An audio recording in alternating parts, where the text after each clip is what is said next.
Hello, everybody. My name is Benjamin Bloom. This is the Benjamin Bloom Football Show. And by God, it's a busy day today. Video number 3, and that is because Bournemouth. We've been waiting for Bristol City, Watford, and Bournemouth. And Bournemouth have gone first in appointing a new manager for next season's championship. And it is going to be former assistant to the regional manager, Jason Tindall. Now, this is the point where I tell you that I'm not going to blag this. I'd never heard of this guy until Bournemouth were relegated, and all of a sudden they came on my radar as a championship YouTuber. Down they come. Eddie Howe and Bournemouth go their separate ways, and all of a sudden you're looking out for the normal names. Where's Paul Cook getting linked, having just left Wigan? Where's Mick McCarthy? Where's Chris Hughton? But this name keeps coming up, Jason Tindall, and they have duly promoted from within. Here was the tweet very, very recently. Look, 25 minutes ago, Jason Tindall confirmed as Bournemouth boss. And you'll see from that picture, in management terms, very young guy. This is from the Bournemouth website. I'm delighted to announce Jason Tindall as new manager. Served the Cherries for more than 18 years as a player and a coach. 3-year deal at the Vitality. Well, sometimes they're not worth the paper they're written on, but good for him. Only 42 years old. 199 appearances he made for Bournemouth. He was briefly their assistant to Jimmy Quinn in September 2008, and then continued under Eddie Howe.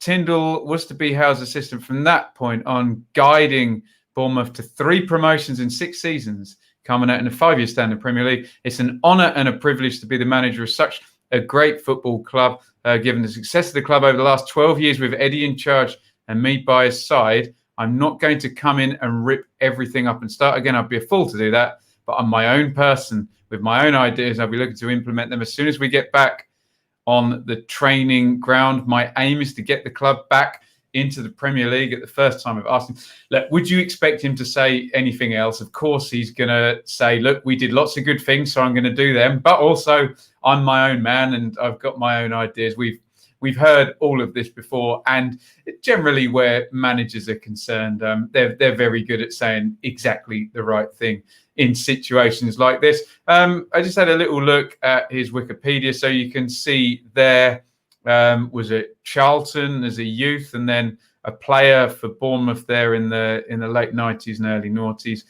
Weymouth, I believe, he was player manager there, very short-lived, and then this run under Eddie Howe, where now I did some research on this for the Eddie Howe video, where Bournemouth were in all sorts of financial trouble and deducted 17 points down there in the bottom division, and Howe got them away from that and then got them promoted, and then twice more promoted, both times charged with breaking FFP, though, with a Russian owner in the background. I know a lot of fans like to point that out to me when described as plucky little Bournemouth.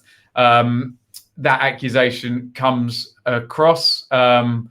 I'll sit on the fence on that one. I don't know too much about Bournemouth, having only done this channel for a few seasons, and Bournemouth have been in the Premier League for all of that. So I will be completely neutral on that. All I'll say is, as with most clubs that come down, they come down with a big advantage. Obviously, they've been in the Premier League for 5 seasons. So this is not a case of some players who we're not sure, or inexperienced Premier League players. They've been up there a while, so should have a really decent looking playing squad. I know a lot of people have clung on to that figure in The Athletic about money owed in transfers for back end stuff. That was correct as of June 2019, that 81 million figure that everyone's quoting me. So I don't know what the number is in terms of the money. But remember, they've just sold Nathan Ake for 40 million quid and have 3 years worth of parachute payments, which should total, I think it's about 80 or 90 million for the 3 years. So you would think that the plan, as with most of these relegated teams, is to try and, if you can, press home that advantage in that first season while you've got it. Teams like Newcastle have been absolutely brilliant at that, saying, look, okay, we'll make the losses in the first year, but we'll make damn sure that we go straight back up. And they've been able to do that on 2 occasions. Newcastle particularly, I think Burnley managed to press home that advantage the last time they were relegated and get straight back up. So you would assume that Bournemouth will be hoping to do something similar. And Jason Tindall is going to have to be the guy to do that there. What remains to be seen is what sort of a squad he has. But as I said, even if they sell sort of 4 or 5 of their high-end players, they should still have enough. So then it comes down to whether Tindall's going to be good enough from the touchline. I guess the theory is don't mess with it too much and hope that the muscle of the squad you've already got and the financial muscle with the parachute payments, assuming that operational decisions are sensible, will be enough just to keep the momentum and take it through and for Bournemouth to go back up. However, we do get situations sometimes where, particularly with a very, very long reign at a club, where it is very hard to follow. I mean, I guess all the examples, the 3 recent ones, were always Ferguson, Wenger, and then Tisdale down at Exeter. And it can be difficult when the same guy has been in the job. But then you would argue that the difficulty is in change, and they've gone for the assistant. So maybe that is the best way to kind of navigate that difficulty.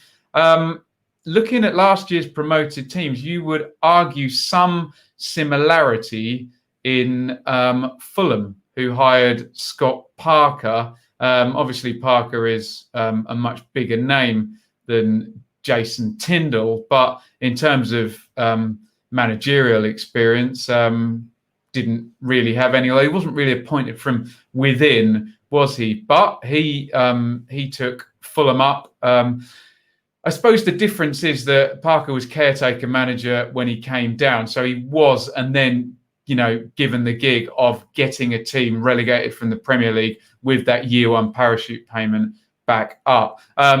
A more chastening example, okay, no parachute payment there, but Pep Clotet, as Gary Monk left Birmingham, he was the assistant that was promoted. And that obviously didn't go quite so well, but one would assume that Bournemouth are going to be in a much poles apart, in fact, different position than a team like Birmingham financially in terms of competing in the Championship. That said, who knows? None of us know. It is an unknown quantity. We've got no evidence to go on of Jason Tindall being a manager. So it's all speculation, which is why I would invite you to get your opinions into the comments. I can see the pros of doing this type of hire, in that you keep the continuity. You're not making a big change after 8 years straight and 12 years of Eddie Howe in total being at the club at Bournemouth. So you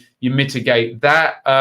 Would a new face have helped? Certainly the argument of someone more experienced, it's hard to argue against that, but against the replacing someone who's been there for ages and too much change is chaotic. I don't know. Let me know what you think in terms of Jason Tindall and that hire, because we are in some ways expecting Bristol City to do the same thing here. Apparently Dean Holden has been offered that job. So it does seem popular here in the Championship at the moment for the assistant to come through and get the job. So let me know what you think in the comments about that. As ever, I am a big proponent of being nice on the internet. I despair sometimes at the way people speak to each other on the internet. So please, if you are going to get involved in the comments, there's ways of speaking to each other that you would do in the outside world that people don't tend to do online. If you're a Bournemouth fan and you consider yourself more knowledgeable on this subject than other people debating, then use it as an opportunity to educate people and give your view rather than yelling at them as we tend to get. But that's a drum maybe I bang a little too often here on YouTube. You can support the channel here via Super Chat or subscribing via Patreon.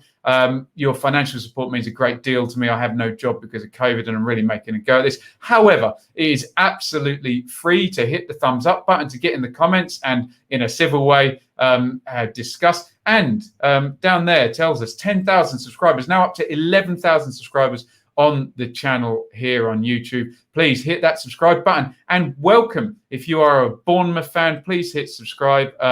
Hopefully you can see balanced championship content is my aim here. And as you can see from the Ipswich scarf on the wall there, well, my team bombed out. I don't have a dog in the fight, so I can hopefully be as neutral can be.